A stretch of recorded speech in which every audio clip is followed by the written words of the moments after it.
Hello and welcome to my channel. So I've been getting a lot of this energy. I've just been feeling so much energy pulling me towards speaking about the divine feminine and the rise of the divine feminine right now. And I was just in a session with a client of mine, and even her guides were saying that the divine feminine is ready to rise. And she connected with the Divine Feminine Collective, which was like a group, um, almost like a council, and they had like their own initiative and their own agenda for what is happening for us, and we are being called. I've been called, so I kind of want to talk about what is the divine feminine and how this relates to you as a star seed, as a light worker, as a healer, and also somebody who is a visionary. Um, it is not, it is not enough for you to live an ordinary life. It is for you. You feel that pull inside of you to contribute something larger to the collective. And this is very natural for us who are star seeds who have agreed to come to Earth to do this, to share our light. It's almost like this internal wiring that we have, and it is very much connected to our council as well. So, the divine feminine energy, it's not necessarily just an energy, okay? It is the embodiment of the divine feminine, of intuition, emotion, creativity, sacred sexuality, our own sovereignty. And once we can reclaim all those aspects of the divine feminine, which includes the divine child, divine mother, um, and then our priestess, right? Our priestess roles. Um, we then remember, right? This is all about remembrance. It's not like we have forgotten our gifts. We have always had access to our gifts. It is just about remembering how to use them and bringing forth our gifts from ancient Egypt, from our galactic lifetimes into this lifetime to be utilized for the light and to step into sacred service.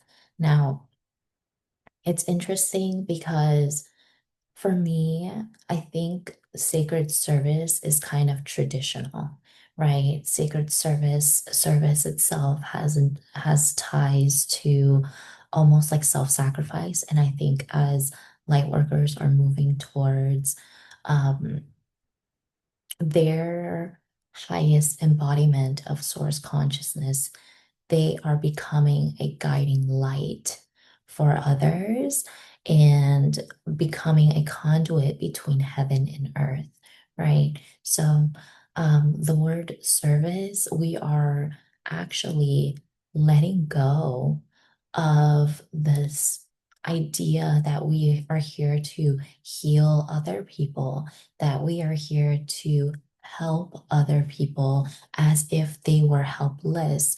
um, we are releasing the idea that we are a servant in servitude, that we have to self-sacrifice in order to be this good and holy person. And spirituality is not about that at all. It is about you as a sovereign leader. You are sovereign. You are connected to source. In no way are you a servant to other people, and you do not have to self-sacrifice in order to help others. And in fact, that is disempowering information if you feel like you cannot be paid well to do the divine work that you're here to do.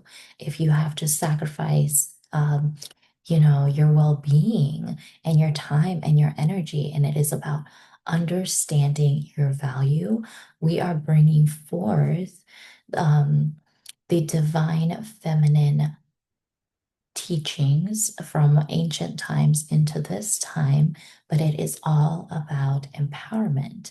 And what we are releasing as the divine feminine are all of these ancestral, cultural, um, and collective energies around suppression of who we are, suppression as women in general, right? And I'll give you some examples of the things that I have been purging as I step deeper into my role. A lot of heavy things have been coming up, and these themes aren't personal themes, although they have happened in my personal life. They are connected to something much bigger in the collective that many people are experiencing.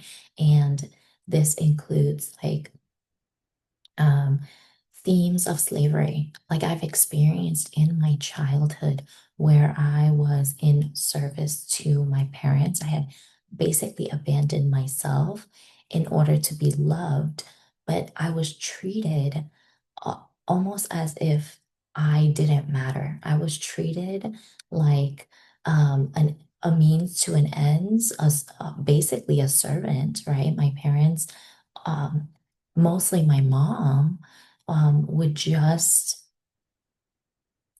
asked me to do things for her, and to me as a child it seemed like all she cared about was money. And even in adulthood it was really, really deeply ingrained in my energy field, in my emotional body, that that's all she cared about, because that was how she showed up.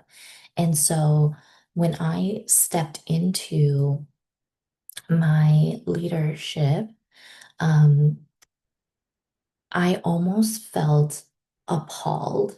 I was so triggered, I pulled myself back from um, from stepping into a bigger role because of how deep the wounding was around money, love, and service to another. And for me, I associated money with being a slave, right?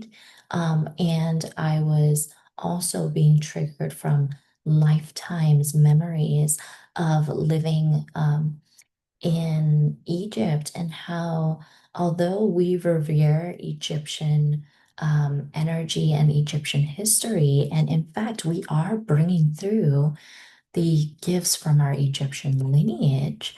Um, I I felt the energy of like slavery in Egypt, and I was so scared I pulled back, right? But through the initiation of your you stepping into leadership, those are the layers that you are here to heal and to release, because those are the things, the deepest things that the collective is experiencing, that you are here to liberate from the collective.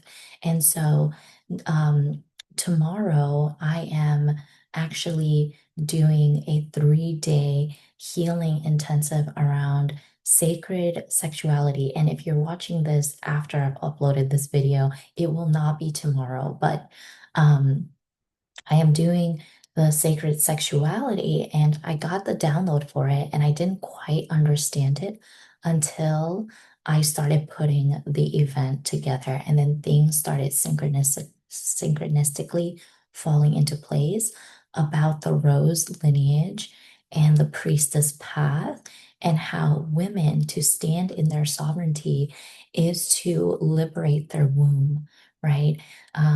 Real life examples of this is happening all the time.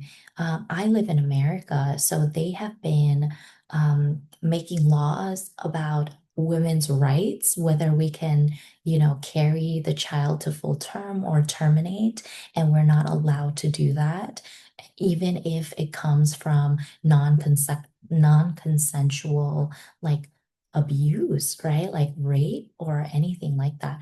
And I don't even know if I can say that on the screen.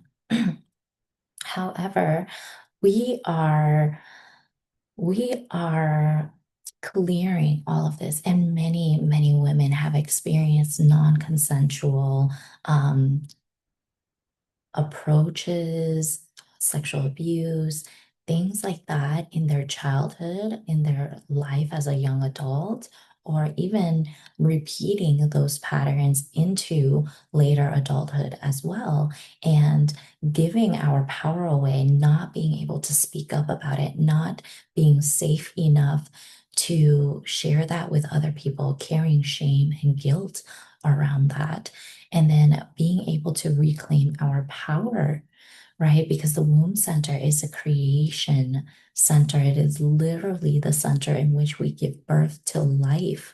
But if you think about it from an energetic space, it is where energy flows. It is the life force energy that flows through us, that fuels creation, whether that is creation towards your business, your life, to be able to, um, you know, really, it's like a battery, right? Your womb center is the battery of your life force energy. So if that is blocked, if that is suppressed, it affects all of our other chakras. We don't feel safe being seen, being heard, or even inspired to step into the role that we're supposed to step into. And we have to heal the shame that we carry on a collective level and the repression, right, that we carry. So that's the next phase. So I've talked about money, slavery, power dynamics with money, right? Power dynamics on how we are utilizing our money for personal gain, because of scarcity, because of fear, versus prioritizing you yourself and your embodiment and your total belief in the work that you do, in who you are, in this extension of your light, to be able to provide the necessary resources for you. So that's almost like a role, like again, I don't want to use the word service first. So leadership first, you as a sovereign being leading yourself first and trusting that you are being provided for, versus almost like this energy of lack where you're chasing power and control to be liked, to receive money, to uh, and almost like controlling your destiny, right? Controlling your your clients. You don't know where they're coming from, right? So we have that. Then we have the sacred sexuality, your sacral. We have your throat, right? Your ability to speak up. We have you the solar plexus, your heart, your emotions, heart-centered leadership. That goes back to the whole leadership thing, heart-centered leadership.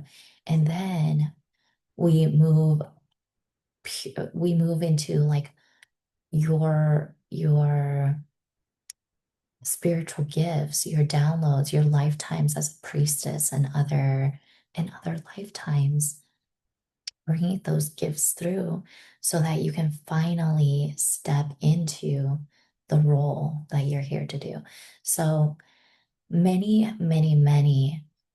healers, light workers, you are stepping into leadership now. You are not just here to heal people, you are teaching people how to step into their own leadership, right? And this leadership, this connection to source, is what is going to help guide you um, through your bigger mission. And this is one of the most, I feel like, most feminine way of living is trust.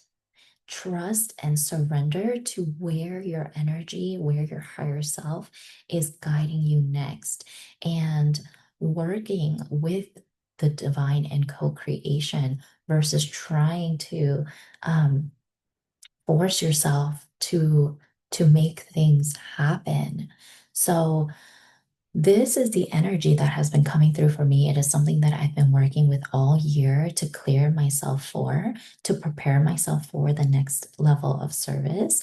So if you have been feeling called to my healing intensive that is coming up around sacrosexuality, to really release the collective shame, repression, and guilt around your sacral energy, your sexuality, and to use that life force energy to actually be a leader, to be sovereign in your body, and to um, allow that energy to flow into your creations, then I invite you to join us.